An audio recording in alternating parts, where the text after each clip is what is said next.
nosotros nuestra querida Annalisa. Pero, ¿cuál es la realidad de cuando tienes un hijo que es tartamudo? Ajá. Mira que eso es un tema muy interesante porque la tartamudez, que es cuando el niño empieza a hablar y se traba o se le traban las sílabas, las palabras y no hay suficiente fluidez, es algo que es natural y es parte del proceso de desarrollo durante los primeros 5 años de vida del niño. Se convierte en una dificultad en el momento en que se pasa de la edad y no logra alcanzar la fluidez necesaria, cuando le empieza a traer problemas escolares o cuando empieza a afectar sus relaciones con las otras personas y por lo tanto su autoestima puede bajar. Ahí es donde se convierte en un problema. Se pasa de la edad. ¿Qué edad es el límite para percibir que esto es algo normal y ya a qué edad me debo preocupar y ya debo asistir a los especialistas? Sí, alrededor de los 5 años, de 3 a 5 años es muy típico que esto aparezca. Típico y es normal. Sí, y puede aparecer durante unas 2 o 3 semanas, pero si ya se ha pasado 3 meses o 6 meses, entonces es importante consultar con un especialista y deben consultar con un fonoaudiólogo, un terapeuta de lenguaje, para que pueda hacer una evaluación y ver si no está pasando algo más. ¿Por qué puede un niño quedar siendo tartamudo? Mira, no están identificadas exactamente las causas. Hay un grupo que explica que hay unos factores genéticos donde está eso involucrado y que esa es la explicación de por qué hay tartamudez. Entonces, es importante que si alguien en la familia, los abuelos, tíos, hermanos, ha sido o ha tenido tartamudez, entonces es importante ir rápido con un profesional para hacer los chequeos adecuados. Pero, por otro lado, se ha encontrado que algunos niños, por temas emocionales y de ansiedad, entonces empiezan a despertar esa tartamudez, porque el niño se siente tan presionado de que tiene que hablar más rápido, que entonces se empieza a poner nervioso y por eso se traba la velocidad del lenguaje. Ahí es importante que asistas con un psicólogo clínico para que pueda evaluar todo el contexto y entonces ver si esto es hereditario, si esto está ocasionado por algo del ambiente o si los adultos que están alrededor están causando un montón de presión en el niño. Ok, ¿esto del frenillo corto no tiene nada que ver con tartamudez? No, el frenillo corto tiene que ver con la pronunciación de la R y de ciertas letras, donde necesitas levantar la lengua un poquito más arriba. Y para eso hay diferentes intervenciones. Pueden ir con un médico para que evalúe si deben cortarlo o no. Y por el otro lado están las terapias del lenguaje que pueden ayudar a que haya un estiramiento diferente. Cuando ya se descubre, se diagnostica que tu hijo tartamudea, ¿cuál es el tratamiento a seguir? ¿Cuál es el paso a seguir?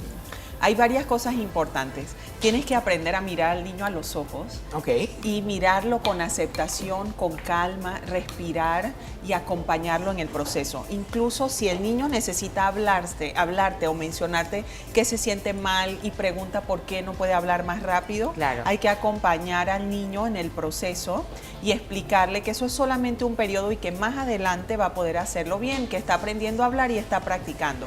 La realidad es que 1 de cada 20 niños, dicen las estadísticas, permanece con esa dificultad de tartamudez para más adelante, pero el resto logra recuperarse.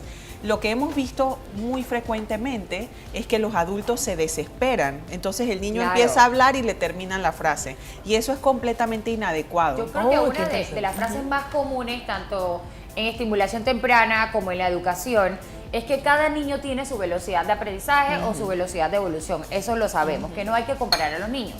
Pero yo, por ejemplo, conozco el caso de una chica que no habló, o sea, 0, hasta que tuvo 5 años. Ella, por cuestiones de recursos, ella nunca fue a ningún tipo de especialista, psicólogo, nadie, y simplemente se dio que la chica habló. ¿Cómo hacemos hoy día que ya tenemos tantos recursos, tantos especialistas? ¿Cómo? Al final del día vas a hablar siempre. Bueno, no siempre, pero no siempre, porque tú no sabes si esta niña, que a los 5 años no hablaba, realmente tenía algún otro problema. ¿Cómo se manejan entonces los padres en este caso? ¿Cómo debemos tomar este tipo de situaciones? Sí, mira, afortunadamente estamos en un periodo donde ahora hay muchísima información y mientras más temprano uno detecta una dificultad o una alteración en el desarrollo de un niño, entonces puedes intervenir y prevenir que pase algo como eso, porque fíjate, ahora los niños van a la escuela y a los 4 o 5 años están aprendiendo a leer y escribir, entonces si no has hablado todavía, entonces se va atrasando el resto del proceso. Yo a los 5 años empecé a hablar, pero el problema era ¿Antes no hablabas? No hablaba. ¿No hacías nada? No decía nada, yo decía, al año era porque mi hermana mayor quería tener tanto, y nos llevamos como 10 años, Elin y yo, Y era tener tanto un hermanito que cuando me tuvo a mí me sobreprotegía. Mi mamá trabajaba y era la que me cuidaba. Y entonces yo hablaba un dialecto que solamente ella entendía. Entonces mi mamá llegaba cansada del trabajo y tratar de decodificar lo que yo estaba diciendo era una locura. Entonces obviamente recurría a mi hermana mayor y ella ya se, yo me decía, ella era y la decía que él quería traductora. agua, ir al baño y luego comer. Entonces eso perjudicaba mucho. Entonces me trataron de llevar a especialistas pensando que era autismo, el cual no era. Y al final del día simplemente era que es un daño como que el que usted siempre dice, es como que prestarle demasiada atención a los niños, sobreprotegerlos y miren el daño que pudieron haber causado. A tal punto porque yo soy Gabo y varias veces me ha pasado y lo desarrolló, lo trabajaron, pero yo trato de hablar lo más rápido posible para que no se quede No trabado. No se me traba por ahí. Porque no te- De lo que ajá, dice te Alexis, trabas ahí. de lo que él dice, en ocasiones, yo he escuchado que, por ejemplo, muchos pediatras le dicen a los papás, tu hijo va a hablar cuando necesite hablar. Entonces, si obviamente el niño no necesita hablar porque tú lo haces todo y porque se lo haces todo y le llevas y no lo dejas, obviamente no va a hablar porque el niño no lo necesita hacer si tú lo estás haciendo todo. Exactamente, así es. Por eso es que cuando uno está en un proceso de los primeros 6 años de la vida de un niño, uno tiene que aprender a retirar las ayudas. Claro. Uno ayuda a la Aunque te persona, cueste. aunque cueste, uno ayuda, pero cuando ya lo puede hacer tienes que retirarte un pasito atrás para que la persona gane esa independencia y esa seguridad que implica poder hacer sus propias cosas. Qué interesante lo que habla Alexis de que decían que tenía autismo porque no podía hablar. Llega un momento en que como todo el mundo maneja los términos y los diagnósticos, porque es popular, porque se habla, se anuncia. O porque es tendencia que todos los niños ahora tienen algo. Porque está pasando, entonces rápidamente alguien le pone un diagnóstico Y te al etiqueta. niño y le pone una etiqueta y entonces esas etiquetas a lo que suenan es que para siempre esa persona se va a quedar en esa situación y en realidad eso no es así.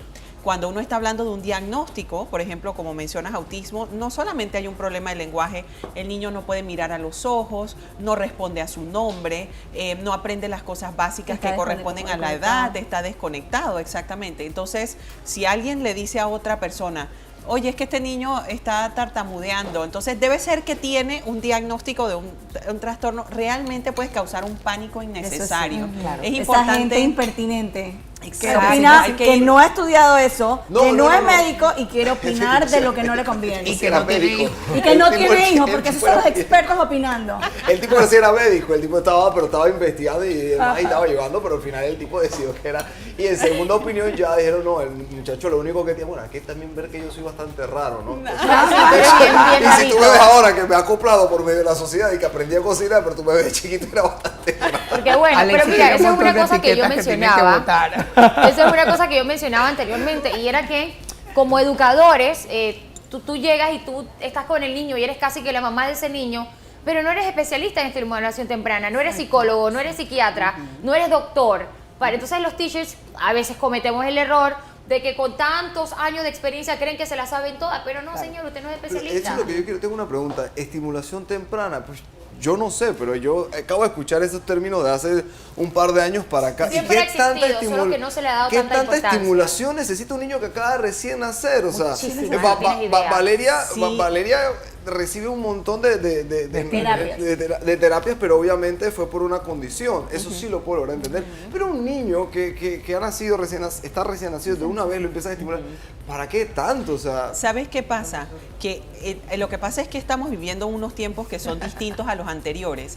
La mayoría de esos bebés de ahora han nacido por cesárea y no han nacido por partos naturales. Entonces, atravesar el canal de parto en un parto natural produce un efecto interno, una compresión y luego una expansión en el momento en que la persona nace, que si te saltas ese proceso, entonces hay Tienes que otras recuperarlo. cosas que hay que, exacto, Hoy estimular de otra conversamos del manera. lenguaje, pero en otro programa podemos explicarle a muchas personas que no entienden qué es la estimulación temprana y su importancia también, ¿no? En Exactamente. resumidas, por ejemplo, si vemos que nuestro niño está tartamudeando, que ha pasado ya la edad límite, tenemos que ir a qué especialista.